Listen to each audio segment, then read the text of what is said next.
I am late. I was supposed to be in by 12, but brother had to take a nap. So let's pray real quick. Lord, we thank you for your goodness, your mercy, your kindness. Thank you, God, for allowing us to live to see another day. Thank you for all your goodness.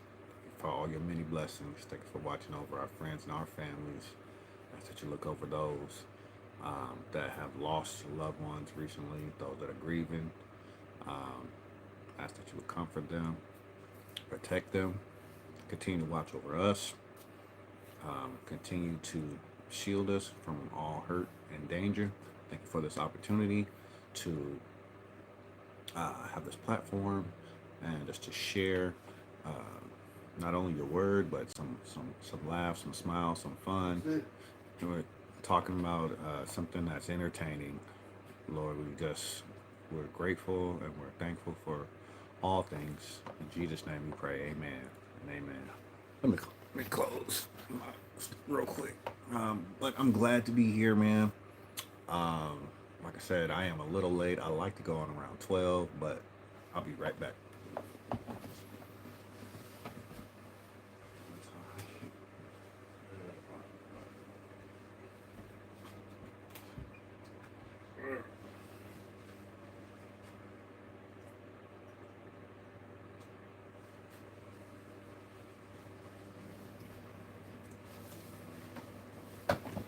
All right, here we go. So today we are going to talk about um, a little bit of the aftermath, week one. Then we're going to talk about moving on to week two, Falcons versus Eagles, Falcons versus Steelers. A little bit of that aftermath first. And then we watched two interviews. One was Kirk Cousins on the Rich Eisen show. Check that out. I'll drop that link in the description. And then the next one is Raheem Morris, of course, with the Atlanta Falcons media after 2 days practice. But real quick, if it's your first time viewing my channel, or maybe it's not your first time, maybe you're just here, like, man, what is Falcons therapy all about? Um, Man, come on the ride with us, man. Come on the ride with us. Hit that like, subscribe button, that notification bell. It really helps me out. And if you subscribe to this channel, you will have a chance to win a free jersey. Yes, one lucky subscriber.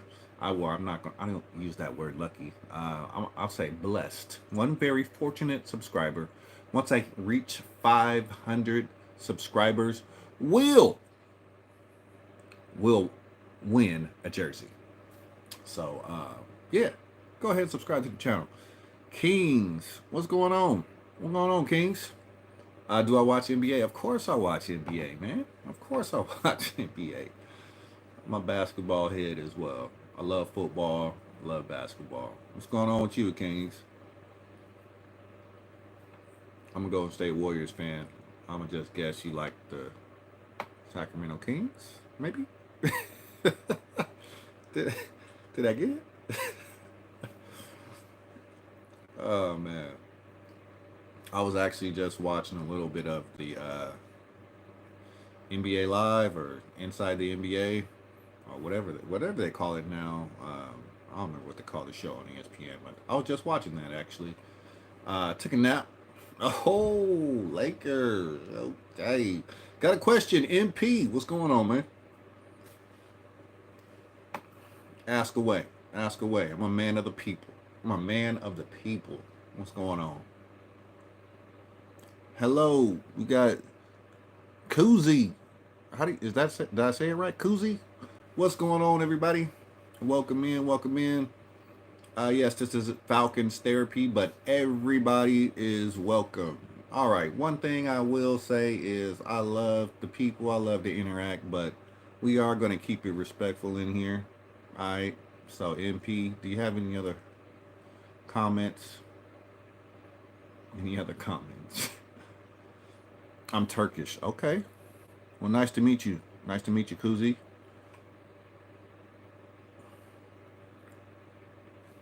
All right, here we go. Let's get to these Falcons, man. Unless anybody has any other questions related to the Falcons or your own team, let me know. All right. All right, man. So we all know the Falcons played the Pittsburgh Steelers week one. Ended up with a loss. It was a tough game. Tough game to watch. Um, Falcons lost to I don't know what that is.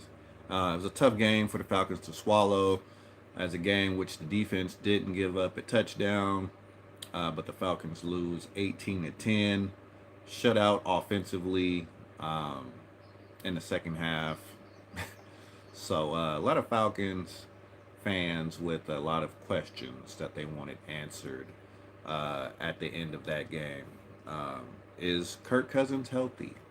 Um, does Zach Robinson know what he's doing?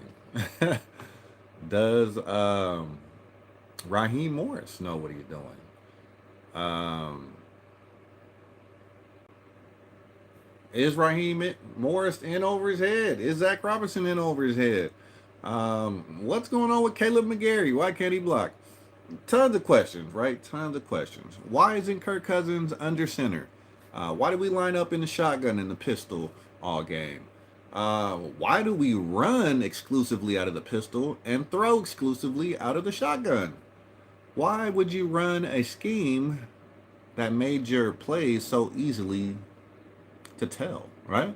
Why would you tip off your plays by what formation you're in? I think it was a 80% rate where the Falcons threw in shotgun, and it was a 100% rate where they ran in pistol. So if you're lining up in a pistol, I'm playing the run. If you're lining up in the shotgun, I'm playing the pass. And there were no, or there were one. I think it was only one play action called the whole entire game. So just puzzling, right? Kind of like it. It's kind of like we were watching Madden, like watching our offense out there like a beginning Madden player, like just getting used to the formations and finding a formation that you like. So you just keep calling the same formation and testing out the plays, right? And it was not effective. The Pittsburgh Steelers defense caught on, and Falcons struggled in the second half. Did not score. And that pass rush was relentless. Mainly T.J. Watt, but Highsmith got in there, got in the backfield as well in the second half, and it was just really tough to watch as a Falcons fan. So, that being said, let's talk about Kirk Cousins. Okay, Kirk Cousins.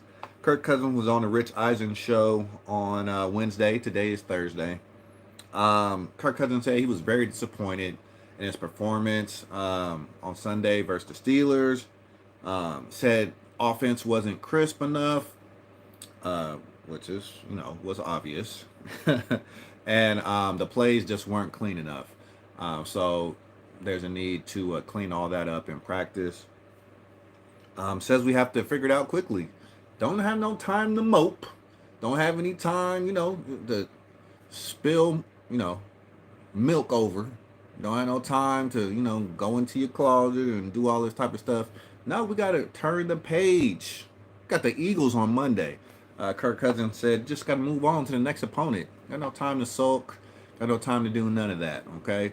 Just got to move on. You got Christy in the house. What's going on? Mississippi. Back in the building. South Sippy. Back in the building. Okay, well, let me pivot real quick. Christy's here, and she's been dialoguing with us for about a week or so. She was at the game. We were at the game on Sunday. I want to know what the atmosphere was like. I want to know what the atmosphere was like. First of all, glad you and your mom made it there and made it back safely. But yeah, let us know how the atmosphere was. While she types that out, Kirk Cousins also said T.J. Watt is very special. T.J. Watt said he was timing up the snaps very well. I could see that. from my television. He was all over that snap count, the head bob, the hand movement, everything. He was on it, man. He got called offside a couple times, but he was timing that thing up with perfection. Um, Says every team would hope to get a guy like TJ Watt on their team. Absolutely. I wish the Falcons had one. Don't get me wrong, Matthew Judon, he made some plays on Sunday, but TJ Watt was just special. He was special, man. Kirk Cousins also said it's really tough to score when it's seemingly like you need a 10 to 12 play drive to put together to get into the scoring zone, um, which means the offense needs to be more explosive, right? If you need, excuse me, if you need to string together 10 to 12 plays every scoring drive, that's really tough. You need some explosive plays. You need some 2, 3 play drives. You need some 5 to 6 play drives. Then you can string together maybe a 10 to 12 play drive. But if you're expecting to matriculate down the field every time and take a ton of time off the clock, 10 to 12 plays, you're just making offense really hard for yourself. You need to get more vertical, which means you need better pass blocking, right? Says one mistake. All it takes is one mistake to kill your drive when it takes 10 to 12 plays. You know, you get one penalty, one holding penalty. You get one pre-snap penalty. Anything like that can just tear up your drive. You get one missing block assignment, and you get tackled in the backfield. 1st and 10, 2nd and 15. That can kill your drive right there. If you're not getting explosive plays. So I think that might be a focus in week 2. Let's get more vertical. Let's get more explosive plays. When asked, was he rusty? Kirk Cousins said he did not feel rusty, which I was surprised he said that because you looked like the Tin Man out there. Says he did not feel like he was rusty. Says his body felt good after the game. Look here, man. If Kirk Cousins is saying his body felt good after that game, as much as he got hit, then he's healthy. In my book, he's healthy because he got touched up by TJ Watt quite a few times, and it was pretty ugly at the end of that game. He was getting hit almost every time he dropped back. So if he's saying he's healthy and he felt good after the game, then in my opinion, I'm not a medical doctor, but in my expert opinion, seeing a man fall down that many times and having another human being fall on top of him or knock him down, if he say he feels good, he's good to go. So let's whatever it is. If it wasn't rust, then it must have been fear. You must have been just a little fearful or have a little anxiety out there. But you need to bring it in week 2. You need to bring it in week 2. Kirk Cousins also said 1 week doesn't define the whole year, which I totally agree with. I think a lot of fans and analysts, we're good for that.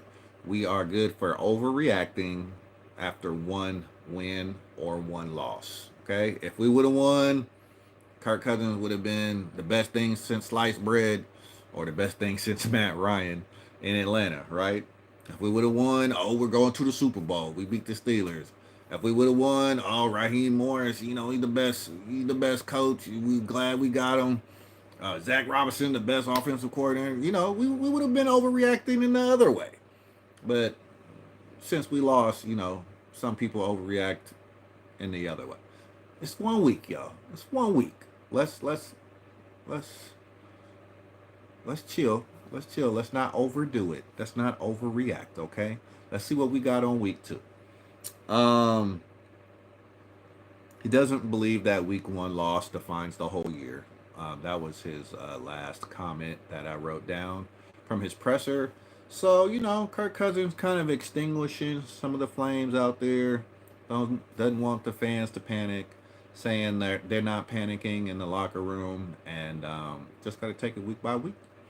but looking for a better showing, looking for a more clean, a more crisp offense with better timing. Saw those timing issues flare up in that fumble where the tight end was crossing in that motion and the ball was snapped and it ended up being fumbled. Just yeah, execution. Coach Heem was asked by D Led though about the lack of preseason snaps for the starters, and you see Coach Heem got a little irritated. Um, he said, "I don't value 10 to 15 preseason snaps as much as you do, D Led. I don't value those." A little dig, yeah, a little jab.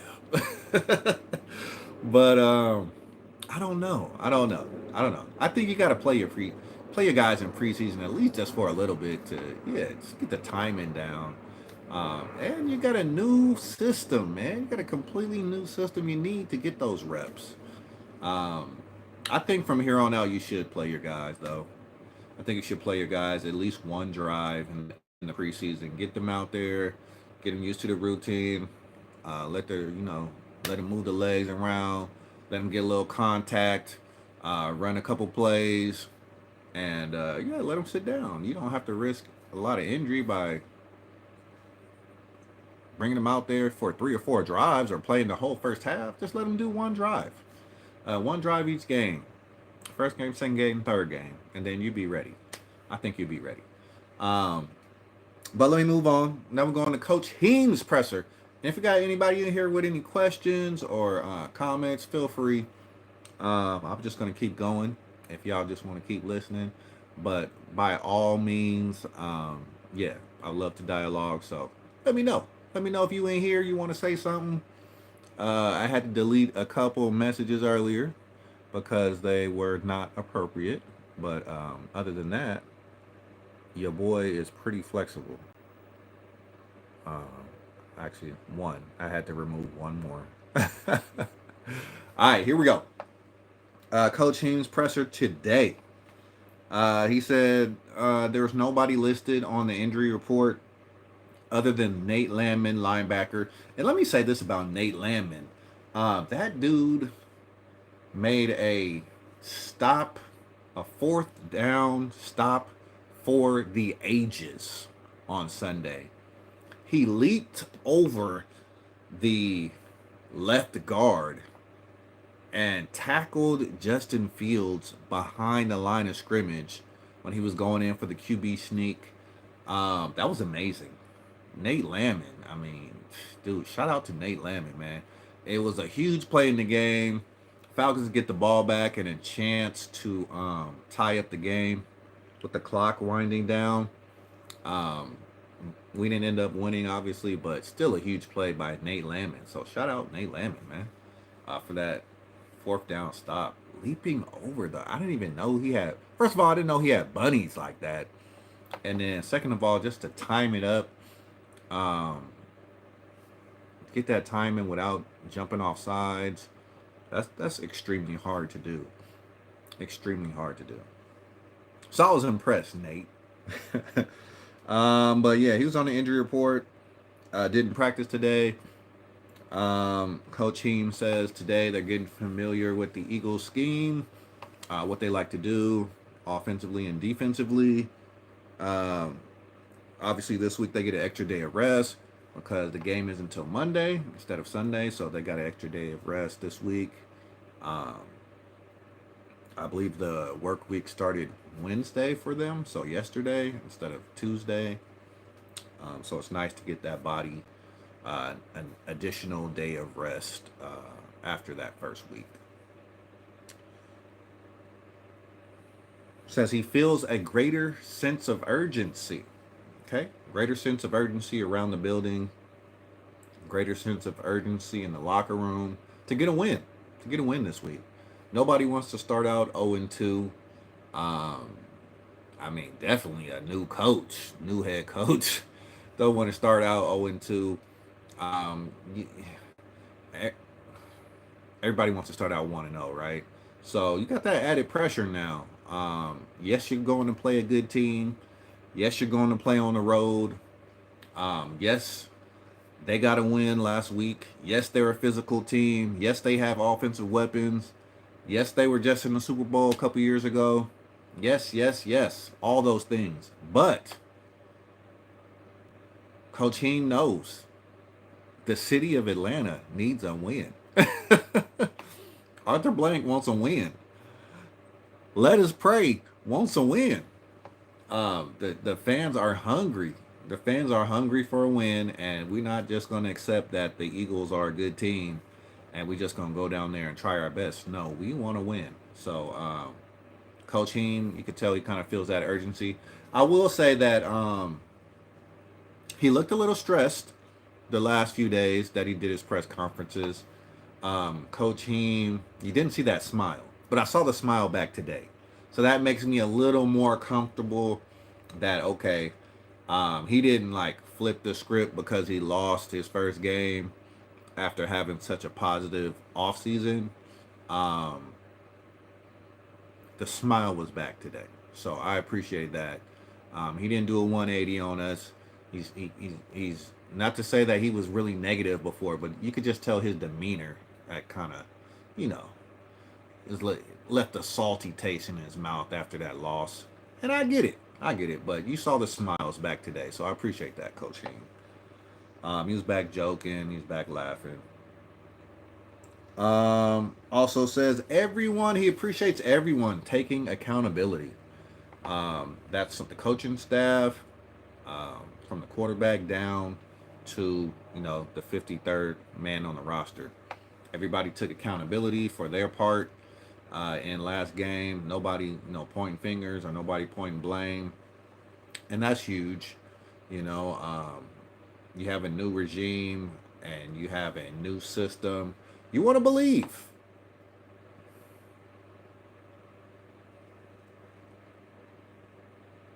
Moving forward, that's right. Um, he talked about not letting the Steelers beat them twice, right?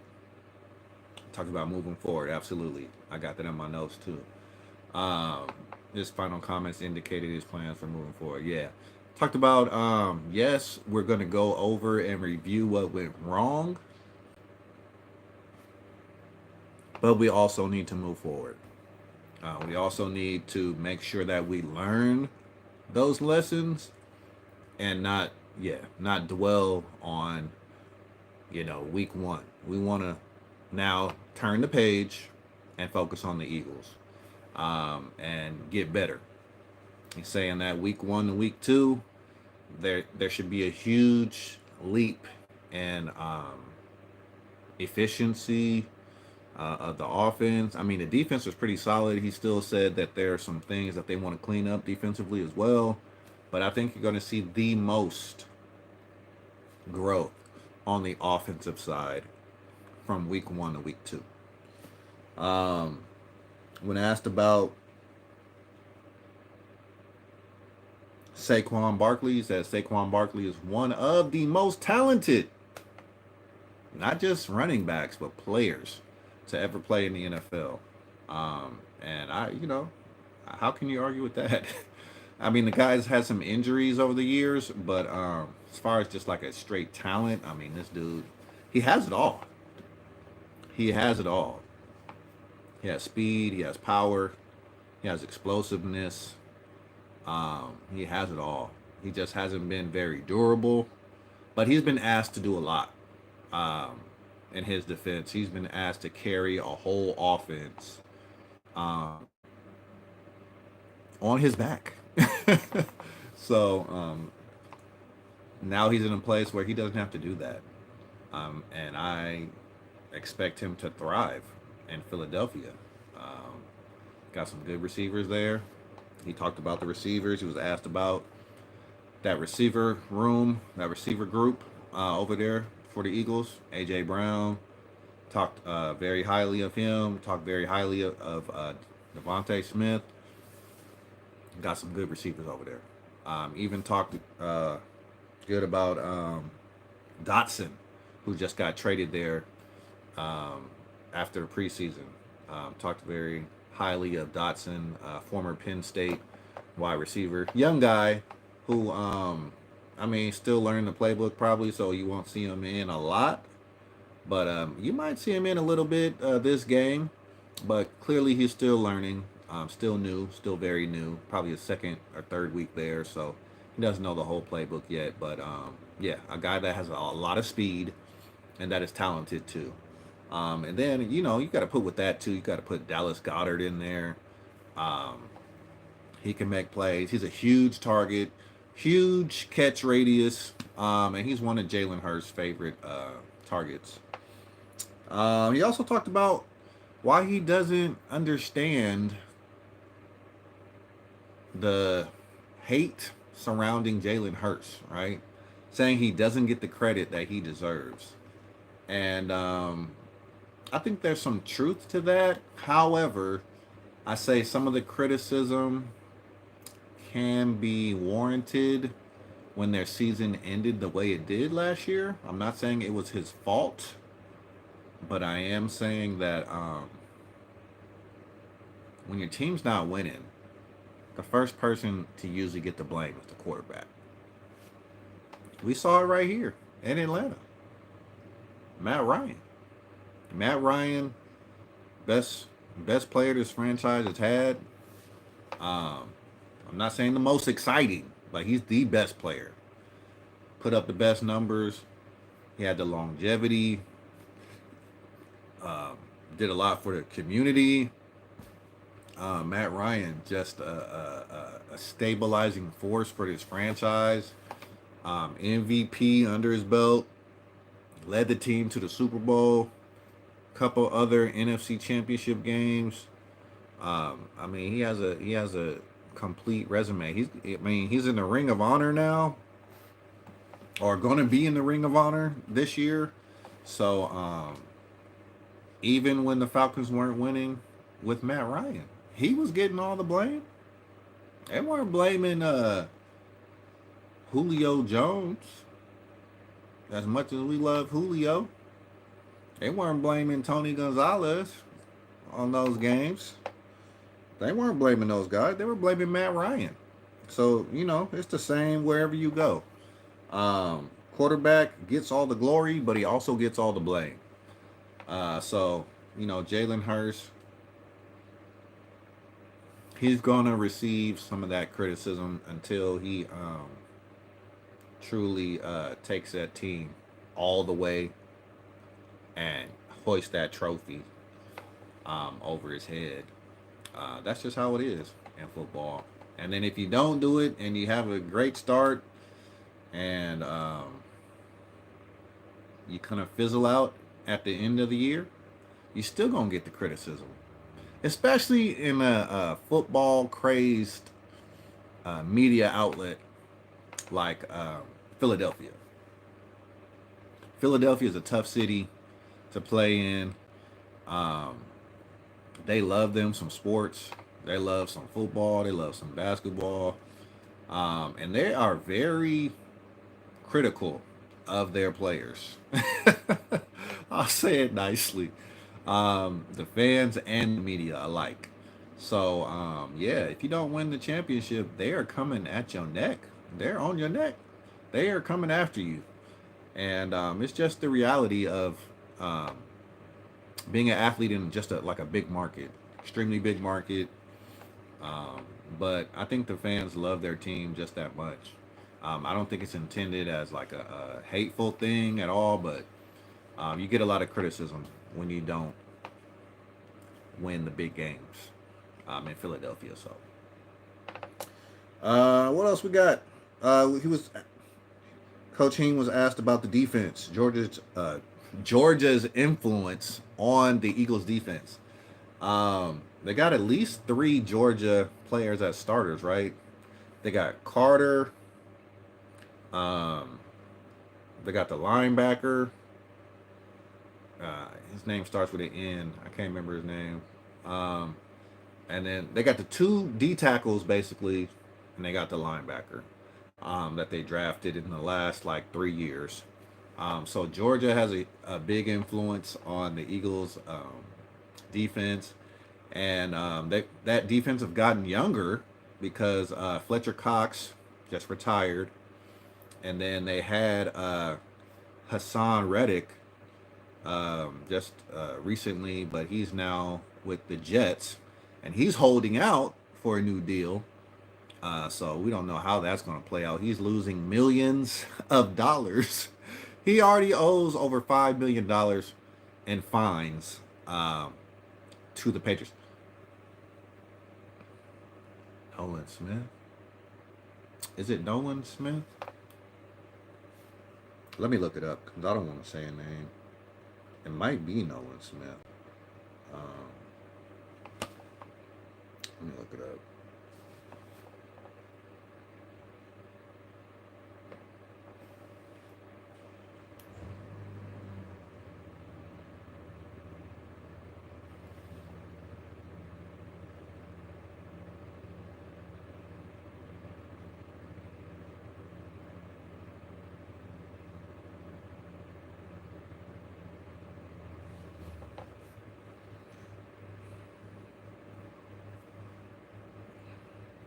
So they got Jordan Davis, Jalen Carter, Nakobe Dean.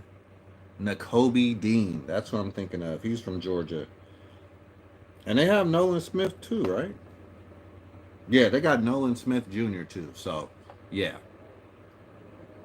Yeah, so they have four. Looks like four Georgia Bulldogs in that front seven. Nolan Smith is actually a backup on this roster. Looks like. But yeah, four. Four Georgia Bulldogs. That's crazy. Nakobe Dean, yeah. So I'm going to do my episode tomorrow where I pick all the games. So I'm not going to say what I think the final score will be today. We'll leave that for tomorrow. And I do plan on being here at 12 o'clock prompt. Today, I was just gassed, gone through the medical situation and all. I had to take a nap. Got up, thought I was about to go out and do something or go for a walk. And yeah, something hit me like, I was like, get back in that bed. And I got back in the bed and slept for another 2 hours. So, yeah. But then I was like, oh, snap, it's after 12. Let me get on here. So, yeah, definitely needed that rest. I felt a little drained. Don't want to overdo it. But I'm really, I'm not feeling good about Monday's game. I'm just be honest. I'm not feeling good about Monday's game.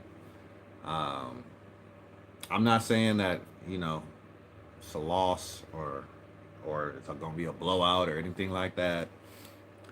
But I guess basically on what we saw week 1, how much growth can we make from week 1 to week 2? That's what I'm wondering. After watching several interviews and several press conferences and several media analysts, I'm a little worried, probably mostly about Zach Robinson right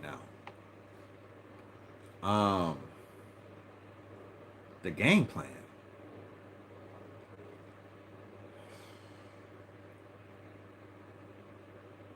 You cannot run the ball out of the same formation all game and expect the defense not to catch on. And then what I'm even more worried about is, how do you continue to do that? See, he's making me tongue-tied. How do you continue to do that and then not catch your own mistake, right? Like, oh, snap. I've been running out of the pistol all game. And then you don't make any changes. How can you be successful in the NFL? You're at the top level. You can't even do that in Pee Wee. You run the pistol in Pee Wee for 2 possessions. Guess what that other coach is gonna say? They running out of the pistol. Anytime you see a pistol, they're gonna be yelling, "Run, run!" I guarantee you, it will only take a peewee coach 2 drives to realize what you're doing. And then obviously you're throwing out of the shotgun, right? You're not going under center. So can he be a little more deceptive with his play calling? Can he not be so vanilla? That was one of the things that I think irked me about Arthur Smith, right? He was so vanilla. Everything was so predictable. Um, his run on first down, run on second down, pass on third down. Or it was just completely out of left field. Why are we running so many tight end screens? You know what I'm saying? With Arthur Smith's system. Why aren't we using our actual playmakers? Why are we running screens to Bijan? Why are we running screens to, Drake London? Or why are we not using Kyle Pitts? It was all those factors in the Arthur Smith dismissal. But now we're supposed to have a guy who's an innovative, young, brilliant offensive mind. And yes, it does. It does date back to Dan Quinn. But Dan Quinn had a whole other set of issues. Our special teams were in disarray, and Dan Quinn. Our defense fell apart, and with Dan Quinn. I mean,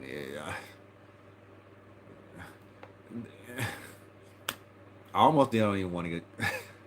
I almost don't even want to get on the Dan Quinn tangent because I mean, blown leads were like Dan Quinn's staple.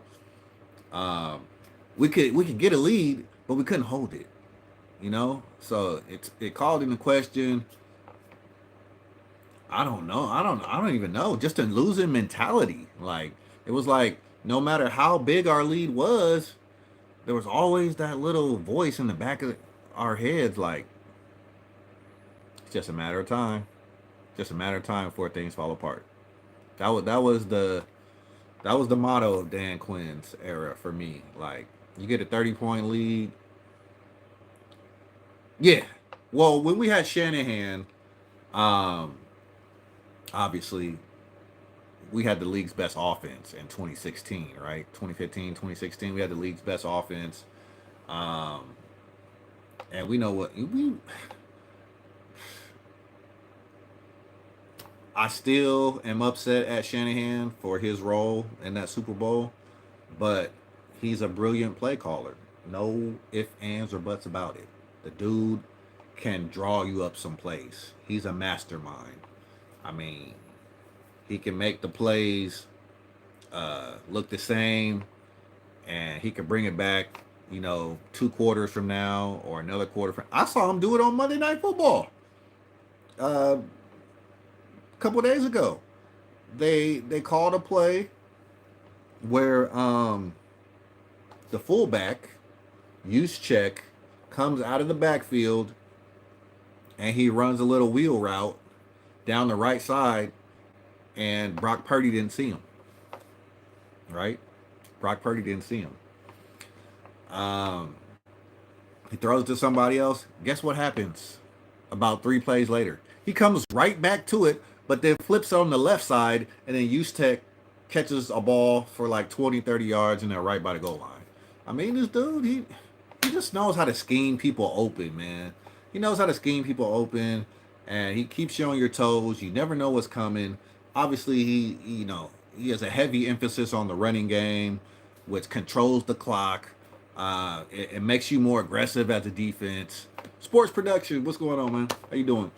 Um, it controls the clock, which makes you take more risks on offense because now you realize you have less possessions, and then the other team, the 49ers, are scoring, so you need to be more aggressive yourself, which leads to more turnovers. Um, Limits your running the ball because you're going to run the clock out if you continue to run and you're behind in a game. So, just all those things. Oh, that's right. There's a game tonight. See, I'm still waking up, man. I'm still waking up. People fall victim to remember that Matt Bryan kicked us to a lot of it. Oh, Money Matt. I will never forget Money Matt. Money Matt Bryant. And then I even said, why didn't we kick the field goal in the Super Bowl? It was only like a 55 yarder. Even though we knocked ourselves, uh, Matt Ryan got sacked by Flowers, and it was going to be like a 55, 56-yard field goal. Why don't we just kick it? We had Money Matt Bryant. He was on fire that year. We punt the ball with the 8-point lead, and the rest is history. It's like, come on, man. Come on. We could have kicked that field goal, 11-point lead with about a couple minutes left, and woulda, coulda, shoulda. So yeah, we got the Bills tonight. So I will do a prediction. Yeah, but love Money Matt Bryant. I was following him on Twitter, man. I was on that dude's Twitter page all of 2016. Like, man, we love you. We love you, Matt. Don't leave us. Don't leave us. Um, Bills versus the Dolphins tonight. Um, Christy was a Bills fan from the age of 9 until she became a Falcons fan. Okay, still like him. You know what? I have a really good friend that's actually a Bills fan. Um, he's very pessimistic as a Bills fan, though. He never thinks that they're going to get over the hump, which is sad to see. You see that in this fan base too. A lot of pessimistic fans saying the Falcons would never get it right.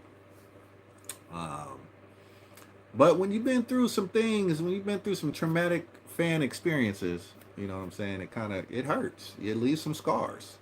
Um, what did the Bills made it to the Super Bowl 3 years in a row and lost? I mean, that's gotta hurt. Jim Kelly, Thurman Thomas, right? All those guys. It's gotta hurt. It's gotta hurt as a fan base. So, we all have our fan scars. It was, I know. Well, I've experienced a Super Bowl. Well, not a win. Yeah, you're right. Not a win. Not a win. Um, so here we go. Bills versus Dolphins. Um, Josh Allen versus Tua. You got actually a guy from Sacramento, California, that I've met. I don't know him well. Taron Johnson. I actually am friends with his uncle and aunt. We actually used to go to the same church together, and I saw him grow up from a baby. From afar. Like I said, not a close friend of his parents, but of his uncle and aunt. And yeah, but I did see him grow up. And Taron Johnson, I believe, is injured.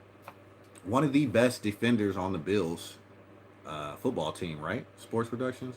If you're still here, um, he's out with a forearm injury, I believe, if I saw that correctly. So it's going to be tough for the Bills facing off against a very explosive Miami Dolphins team. You got the Cheetah out there, Tyreek Hill, and Tyreek Hill has been in the news lately with his, I guess, detaining. I won't call it arrest, even though he had handcuffs put on him. I don't want to get it. Well, I mean, we can get into that if we want to get into it. But it's been discussed on First Take, Stephen A. Smith, for the last few days. All I will say is this, and I'll just briefly talk about it. Um, I have been coached by my mom, my uncle, who was like my father figure growing up, um, how you're supposed to behave and act if you are pulled over by the police. I was coached as a youngster. Um, what I saw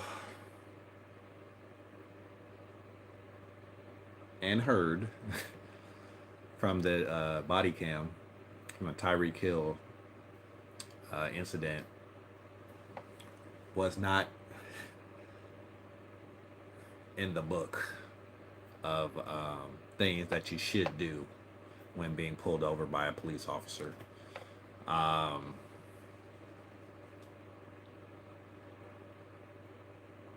he had a very seemed very irritated just by the presence of the police, which I get it. Not everybody's a fan of police officers. I get the reasons why, especially as black men, puts us on edge. Um, the police officer seemed initially to just be trying to do his job, um, but Tyreek. Um, he was giving him attitude. He was giving him a lot of attitude. Rolled his window down, told him, "Hey man, don't touch my window." Police officer knocked on the window, get him to roll it down. Don't touch my window. This, that, and the other. They go back and forth. Tyreek rolls his window back up. Just give me my ticket so I can go. Rolls his window back up. Officer says, "No, roll your window down." He has limo tint, okay, on this. What? That was a McLaren, I think he was driving. He was speeding in a construction zone, first of all. Shouldn't be speeding, obviously. But it happens, right? It happens. But he was going pretty fast in that construction zone on his way to the game, right? Probably running a little late, trying to get there. I get it. I'm not going to say I never speeded. But you got to be accountable for your actions. If you know you're speeding and you get pulled over, it's not the officer's fault. Sure, he could be out doing a lot of things. Um, yeah, and I definitely sense some entitlement from Tyreek when he got pulled over. I mean, obviously, you're a multi-millionaire athlete, but at the end of the day, and I think Tyreek had a moment to reflect, not only on his own, but with some wise counsel, family, and friends. Yes, you're a multimillionaire, but at the end of the day, man, you are a human being. You're a man, just like any other man. So if another man is doing his job, you can respect that man as a man, no matter what color we are, no matter how much money you got in the bank. At the end of the day, you're a man. So I do believe initially the officer was doing his job. Then he got irritated, right? And he took it to a place where it shouldn't have been taken. Um, Demanding Tyreek Hill get out the car. And then when Hill said, "Okay, I'm getting out," you didn't even allow him to get out. You put hands on him. You put hands on him. You put him on the pavement. You handcuffed him.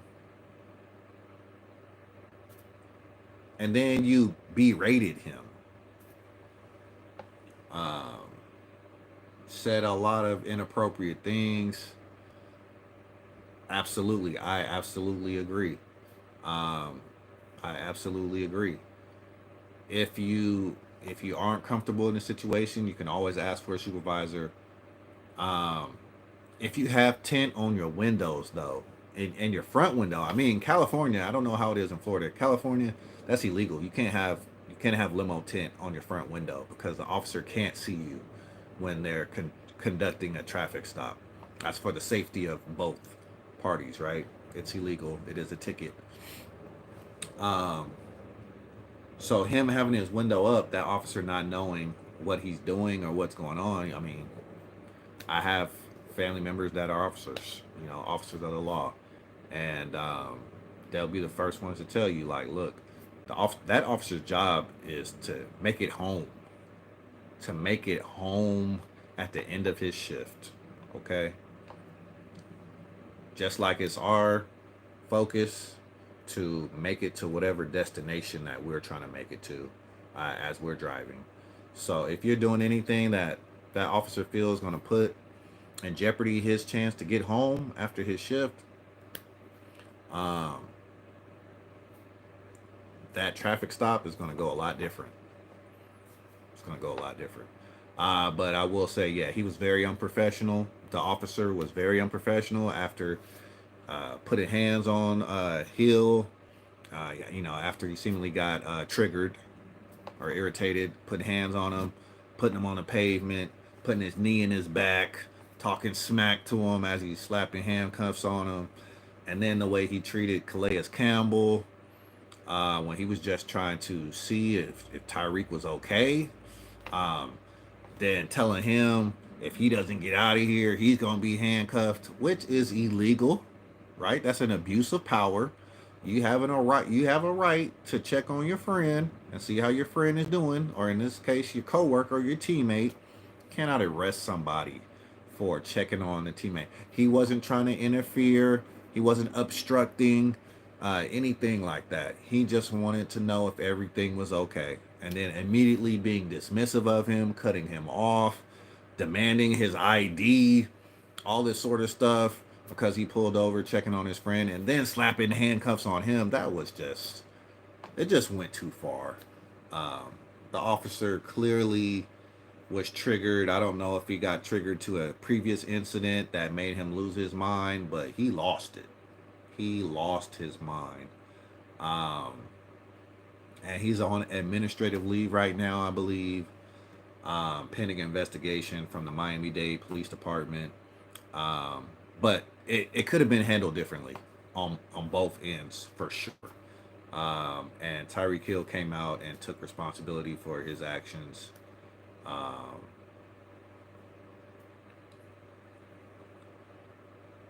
yeah, yeah. And maybe that is how they roll in Miami-Dade. I don't know.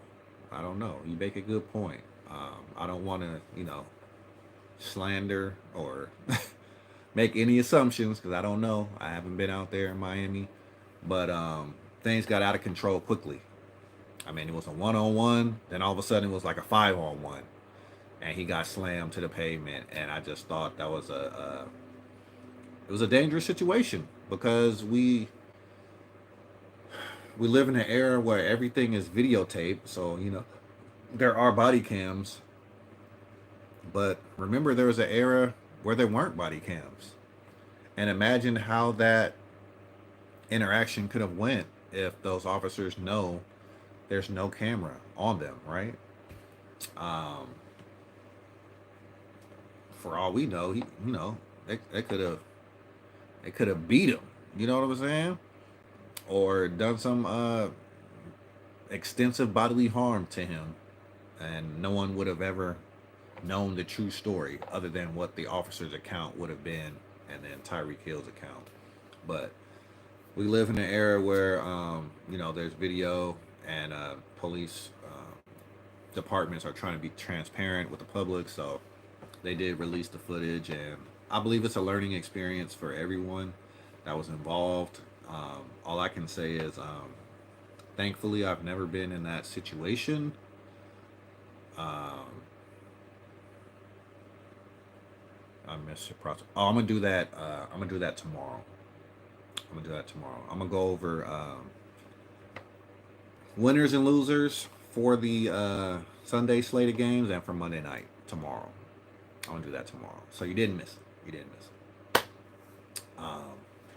But yeah, I'm just really glad that Tyreek made it out of that episode okay. I mean, he was able to go play the game. Calais was able to go play the game. And hopefully that officer learns from his actions. I'm not sure what the punishment will be. I'm going to say usually it is, just like they get transferred to another precinct, or they have some time off, with pay or something like that. Very rarely do you see a dismissal from the department, which is what Tyreek is asking for. But it definitely was an abuse of power, and I would be worried for the average citizen in that circumstance, because your average citizen isn't going to have a teammate rolling by saying, "Hey, I'm checking on my bruh. Is he okay?" You know what I'm saying? Your average citizen is gonna be fending for himself. And ain't no telling what could happen to the average citizen, you know. So yeah, we just got to be careful. Just got to be careful out there. But Miami Bills tonight. No Taron Johnson, as I said, for the Bills. He's out with a forearm injury. You still got Josh Allen. You got Dawson Knox. You got who they got over there? They got a dude that was on the Falcons last year. No, yeah, wide receiver. He caught a touchdown week 1. I can't think of his name, but he got long hair, light skinned guy. I can't think of his name, but they got a couple weapons over there. James Cook at running back. Um, this is a divisional game, so these teams know each other very well. They play each other twice a year. But the Bills have had the Dolphins' number. So this one is an interesting one to call. The Dolphins are pretty healthy, other than Raheem Mostert. I believe Raheem Mostert will be out. He's out with an injury. He's already been ruled out. A-Chain is a game time decision, but all things pointing to him playing. He did practice yesterday. So I believe I'm going to take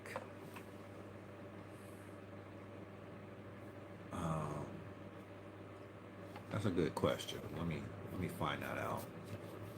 Playing in Buffalo. They playing in New York, or they playing in Miami? They playing in Miami, actually. I remember. First take, Stephen A. Smith was in Miami, so they're playing in Miami. I'm gonna take the Dolphins tonight. I'm gonna take the Dolphins. Short week. They've been in their beds. That's kind of one of the factors for like a short turnaround game. The home team has such an advantage, right? Such an advantage, especially on a Thursday night. Football is such a physical game. You get your treatment. You get to sleep in your own bed. Team travels.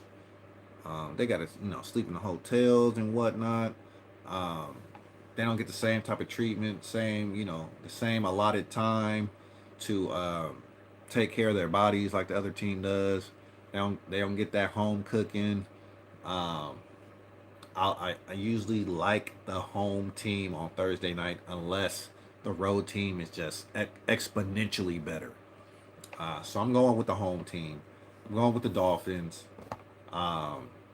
Tua, Tyreek, Waddle. You might see some Jeff Wilson tonight with the injury to Mostert. And if A-Chain is in there, he's a guy that, he can take it to the house, give him a little bit of space, and he's gone. I'm going to take the Dolphins. I'm going to take the Dolphins tonight over the Bills. Let's say 26-17, Dolphins over Bills. What you thinking about that? Who you got? Give me a 1. Give me a 1 for the Dolphins, and give me a 2 for the Bills. 1 for the Dolphins, 2 for the Bills.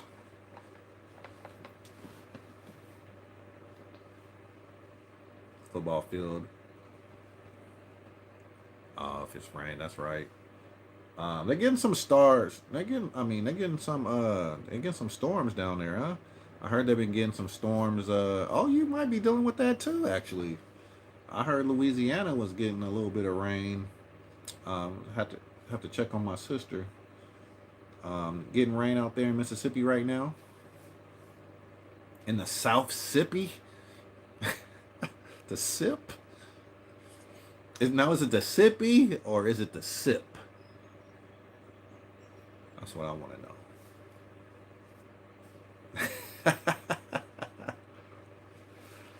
Because I've heard the sip, but I don't know if that's somebody out like looking from the outside that was trying to sound cool. Oh, okay. I thought it was the sip. I thought it was. You said sippy, so that threw me off. I was like, I thought they call it the sip. The sip. All right. All right. Um, entire state of Mississippi. Oh man. Well, I definitely send some prayers out there for y'all. Hopefully, y'all will continue to keep y'all power and everything like that. Cause when it rain a lot out here, yeah, we lose power like that. Wind high winds too. Yeah. Oh my gosh. 50 mile an hour. Oh heck nah. Back at work. How? Oh, you lost power between 1 and 6 a.m. Oh, snap. That's crazy. I don't know how y'all do it, to be honest. I don't know how y'all do it. Um, y'all get all type of storms out there. Y'all just be like it's nothing. Like it's nothing. Tropical storm to category 2, but 3. So category 3 to 5 it's time to pack up. Because it's probably gonna tear the house or whatever it is up anyway, right? At that point, you get up to a 4 or 5, yeah, it's some things is coming down. Ain't gonna need to call State Farm and see what that policy looking like. Have to try to rebuild. I know a few times I've been recently to New Orleans. Have been after some storms hit, and some of my sister's friends are like still in the process of rebuilding then. So they should be back now, but you know there's always a storm coming though, so you never know. You never know. That's the thing about the South, man. I love the South though. Got some great people. Southern hospitality is second to none. Um, I'm all about the Southern hospitality. I'm all about the great culture, the food. Oh my God, I'm getting hungry just thinking about it. Um, yeah, it's just really. I mean, I enjoy myself every time I visit. Uh, so yeah, we're gonna get back down there. Gonna get back down there to enjoy some festivities. But yeah, my thoughts and prayers to everybody dealing with the storms.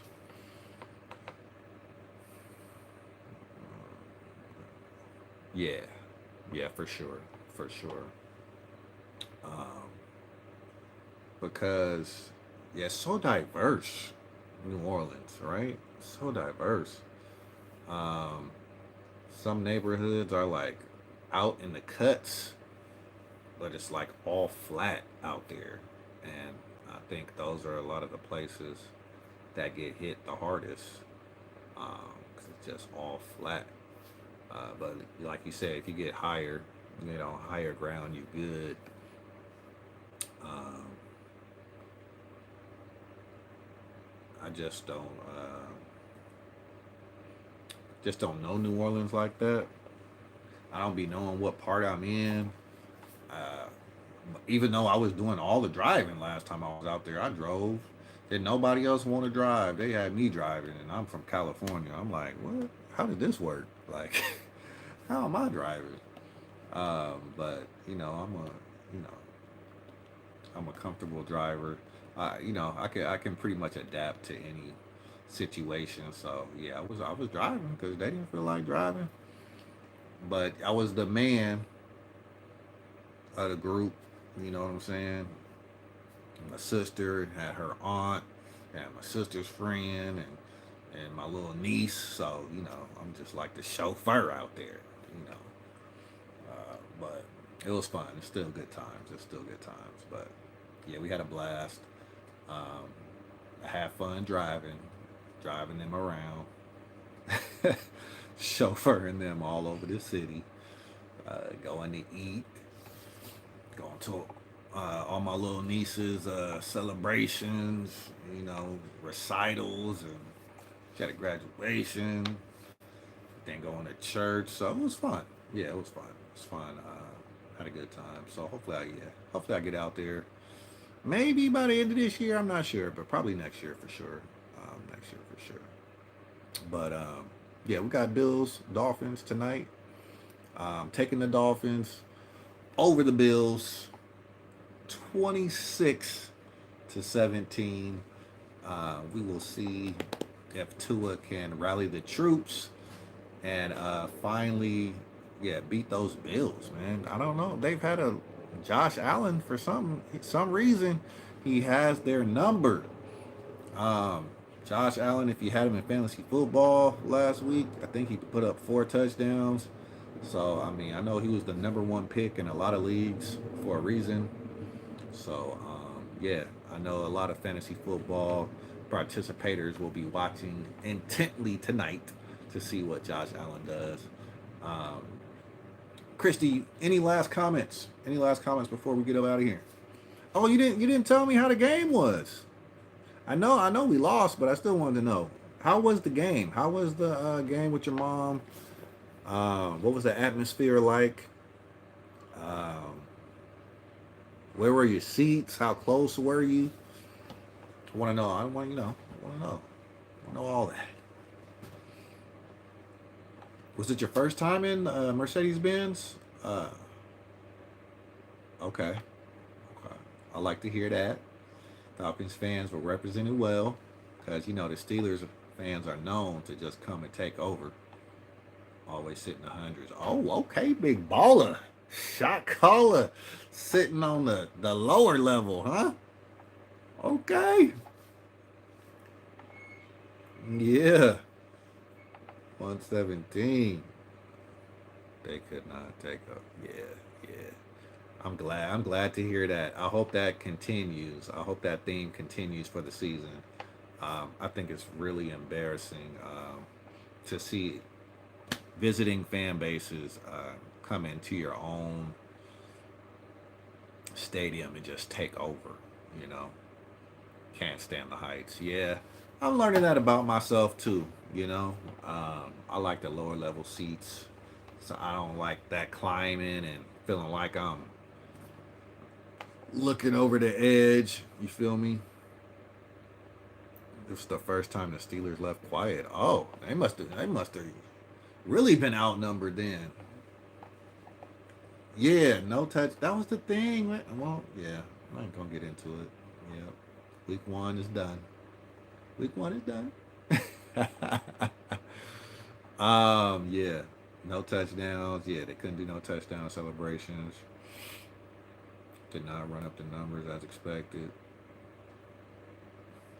Yeah, and that's kind of been my theme. I think out of the positives, first positive was the defense. The defense had a good showing. 6 field goals. Uh, you know, that's 6 field goals is admirable for a defense to give up, especially for a team that turned over the ball 3 times. You got to remember that. We gave them 3 more possessions, and we still only gave up 6 field goals. That was a great job by the defense. Um, Grady Jarrett looked great out there. Um, Looked like his old self or his young self. Uh, he was all over the place. He was ramped up. He was amped up. It was good to see Grady get that sack in that first quarter. Oh, that was amazing. It was amazing to see. And then join in with Judon later on in the game and get that other sack. I think it got half a sack on that one. And then a tackle for loss as well. Yeah, just really good to see Grady Jarrett. Saw Justin Simmons make some plays out there. New addition. AJ Terrell, he scares me though. I ain't gonna lie. AJ scares me. Yeah, we gotta beat these Steelers eventually. Like, it's just annoying. AJ Terrell, man, I get George Pickens is a good receiver and all, but this man just got paid 80 mil. To me, he gives up the big play too much. He gives up the big play too much. It's the go routes, like the speed on speed, and he doesn't get his head around in time. He gives up. I mean, he didn't give up a touchdown, which is good, but I feel like he gives up the big play too much. So I'm always nervous when they throw at AJ Terrell, especially on the deep ball, because I always feel like it's a catch. I always feel like it's a catch. And last year, even more than ever, I felt like he was giving up that first quarter touchdown nearly every game to the opposing team's best receiver.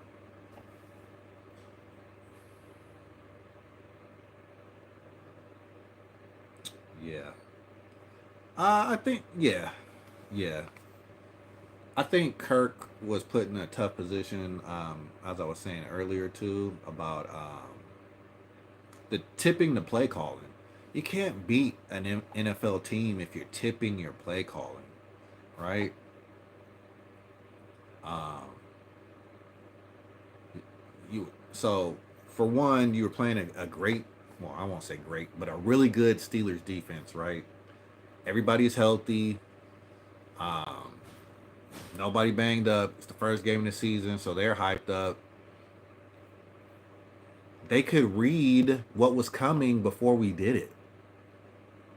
So, as a lineman, how do you successfully stop a guy who's already a great player in TJ Watt? I mean, TJ Watt, he's a great player.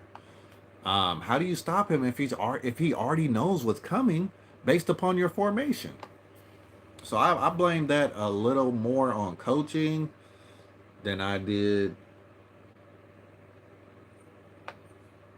Caleb McGarry specifically, right? He needs, yes. He got whooped. He got worked. TJ Watt ate him up and spit him out, all that. But the offensive coordinator did not do him any favors by the way he called that game, right? He did not do him any favors. You could see he was just reading this. He was able to easily read the snap count. He was getting off the ball so fast, and we didn't make any adjustments. So, yeah, I think all that offensive line, along with the play calling and the tempo. I think we played really well when we went up tempo right before halftime. Right, the offense went up tempo. We went down the field and scored on them, and then we stopped doing it until we got down 8 in the fourth quarter. I don't know why we stopped going no huddle. We should have kept going. That's what worked in the first half. Let's see if it can work going up tempo in the second half. Yeah, we went away from that. Um, we needed the short passing game, the quick passing game. Clearly, they were getting off the ball really fast, and Kirk kept dropping back for 3-step drop, 5-step drop, and it just wasn't there. He didn't have the time. We needed to go to the quick passing game, and we didn't do that either. So, call more screens, call more misdirections, do something to get them off balance, to make them have to think. They can't just pin their ears back and key in on Kirk Cousins. We need to do more misdirection, more needs to be more deception in the offensive play scheme. So, but I do agree. Um, I think it might be time for us to draft, Jake Matthews' replacement, and I think we should definitely give Caleb McGarry some more competition at right tackle. Um, if we want to keep Kirk Cousins upright for the rest of the season, well, obviously we can't draft, anybody right now, but I think going into next year, that's got to be something we consider drafting a replacement for Jake Matthews. He hasn't missed any games, but to me he's not he's not like a Trent Williams. You know what I'm saying? Trent Williams for the Niners. This dude is like a mountain of a man. You're not gonna you don't move him really. As a defender, you don't move him. He's huge. Once he gets his hands on you, you ain't going nowhere. But Jake Matthews isn't that type of blocker. He's a smaller guy who, is technically sound, and he does a decent job. But he's not a guy that's physically dominant out there, and a guy who, where your quarterback is just like, well, I know I'm good right here because I got Jake Matthews blocking me. No, you still might want to look over there if Jake is blocking because you ain't you ain't gonna have all the time in the world. Um, Enter Matt Ryan, 2016 Super Bowl. I'm just saying, but yeah, yeah, I agree. I think the O line could use some upgrades. I think our guards are pretty good right now. Bergeron and Lindstrom. As far as center goes, I don't know after that first game. Um, Drew Dahlman. I was never a big a fan of his, and maybe I just got spoiled with Alex Mack and Mud Duck. But I mean, I think we could get a better, more physically dominant center than Dahlman as well. So yeah, I kind of think center and both tackles we could use. Um, yeah, just some bigger, more aggressive uh, players at those positions for our O line. Because I think your O line needs to be physically imposing. You don't want the other team imposing their will on your linemen. You want your linemen to be imposing their will on the other guys. Um, you don't ever want to sit back and take the blows. You want to be given the blows. That's my philosophy. So, that's all I got. That's all I got. That's all I got. So week 2 tonight. We'll be back tomorrow to talk about it, and then we'll talk about Sunday's games. Who I got winning, who I got losing, and we'll talk about the Monday night football outcome. 12 to 12:30, so 3 Eastern, 3 to 3:30 Eastern. Let's say 3:30, so I don't have to try to rush and come back. So yeah. No, wait. What's tomorrow? Tomorrow's Friday. Oh yeah, yeah, that'll work. That'll work. So 3:30 Eastern, 2:30 Central, 12:30 Pacific time. Yes. So let's just say 2:30. 2:30 Central. Yeah. That way I don't need no window of 2 to 2:30. It's just gonna be 2:30. So I'll be on at 12:30 my time. Um, and yeah, we'll talk about it. We'll talk about Sunday, and we'll do our prediction for Monday night. All right. Glad to hear about the game. Glad to hear about the good atmosphere in the bins. Um, and hopefully those things will continue to carry over for the rest of the season. Hopefully we'll get some good fan participation and outcome, and some wins. Yeah, that's how it should be. That's how it should be. We should take over our own stadium. It's our own stadium. That's our stadium. That's house. That's the house. That's home. If you can't take over your home, then what? Man, what are you doing out there? What are you doing? So yeah, but we got to get some wins in there. We got to get some wins in there this year. So hopefully, yeah. See you tomorrow, God willing. It's your boy, Let's Pray. I hope you're having a blessed and a prosperous day. Don't forget, if you are watching this on replay, go ahead and subscribe to the channel. Hit that like button. If you subscribe, you will have a chance to win a jersey of your choice. Once we get to 500 subscribers, we will do a jersey giveaway. Even if you're not a Falcon fan, I'm still going to do the jersey giveaway. So if I select you, tell me which jersey you like. And yeah, you ain't got to pay no shipping. You ain't got to pay no convenience fee. Your boy's going to ship it. I don't need your home address. Wherever your mailing address is. I'm gonna hook somebody up for just showing love, man. Just showing love to everybody who's joined and everybody who's subscribing. Because you could be anywhere else, but you decided to come here and holler at your boy, and I truly appreciate it. I'm gracious and I'm grateful. So tell those that you love them while you can. Enjoy the rest of your Thursday. Enjoy Thursday night football. Much love to you. Peace. All right, Christy, we out of here.